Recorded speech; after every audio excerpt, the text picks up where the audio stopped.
2 raise to the power 5248 unit digit find करना है हमने।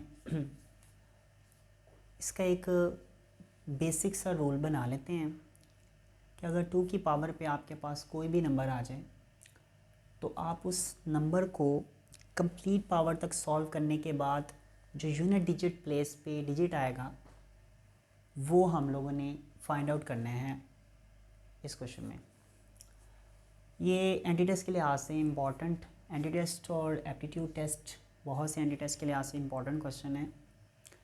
इसको करने के लिए इसका एक बेसिक रूल बनाना पड़ेगा और वो बेसिक रूल कैसे बनाएंगे हम सिंपली 2 की पावर्स को चेक कर लेते हैं। अगर 2 की पावर 1 लें तो वो आता है 2। सिमिलरली 2 की पावर 2, 2 की पावर 3 इज़ 8, 2 की पावर 4 इज़ 16, 2 की पावर 5 इज़ 32। अब आपने देखना है कि 2 की पावर 1 पे 2 आया था और 2 की पावर अगेन 5 पे 32 आ रहा है, मतलब यूनिट डिजिट अब भी 2 आ रहा है। अगर 2 की पावर 6 करेंगे वो 64 है, तो अब ये जो सेकंड वाला 4 है वो यहाँ पे रिपीट हो गया। फिर अगर 2 की पावर 7 करें तो वो आता है 128, तो ये जो थर्ड वाला 8 था वो रिपीट होके यहाँ पे आ गया। 2 की पावर 8 करेंगे तो वो आता है 256, तो ये जो 6 है ये रिपीट होके यहाँ पे आ गया। तो इसका मतलब ये है कि यूनिट डिजिट्स सिर्फ और सिर्फ ये 4 ही रहने हैं। या यूनिट डिजिट 2 रहेगा, या 4 रहेगा, या 8 रहेगा, या 6 रहेगा। अब हमने कैसे जज करना है कि हमारा जो क्वेश्चन है उसकी पावर को जब हम सॉल्व करेंगे तो उसकी जो यूनिट डिजिट प्लेस है वो इन चारों में से कौन सा डिजिट हो सकता है। अब इन चारों में से अगर हम चेक करें अपने क्वेश्चन के मुताबिक, तो हमें क्वेश्चन दिया है 2 रेज टू द पावर 5248।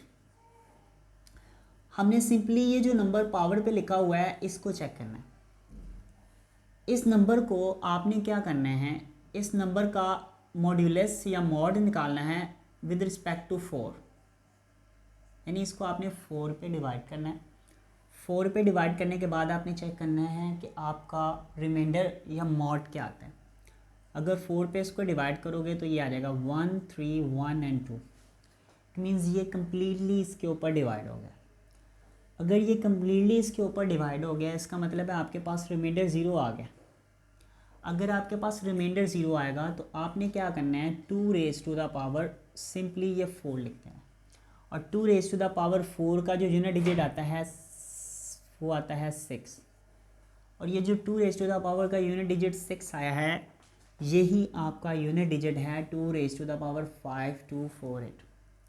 अगर यहाँ पे 5247 लिखा हुआ होता तो आपके पास यहाँ पे अगर 7 लिखा होता तो आपके पास रिमाइंडर में 3 आ जाता, यानी ये कम्प्लीटली डिवाइड ना होता। तो फिर आप 2 रेज टू द पावर 3 लिखते और वो आता आपके पास 8, तो आपके पास यूनिट डिजिट जो है वो 8 आ जाता।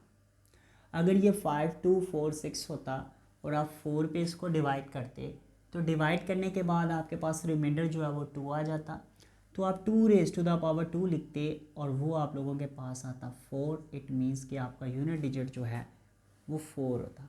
अगर ये 2 रेज टू द पावर 5245 होता और आप इसको 4 पे इसकी पावर को डिवाइड करते तो आपके पास रिमाइंडर 1 आता। आप simply 2 raise to the power 1 लिखते और वो 2 होता है, तो इसका मतलब है आपका आंसर जो है वो ऑप्शन ए बनता। तो आज हमने फाइंड आउट करना सीखा है unit digit place 2 raise to the power n, यानी आपके पास 2 की पावर पे कोई भी नंबर लिखा हो तो आप उसका यूनिट डिजिट जो है वो कैसे फाइंड आउट करें।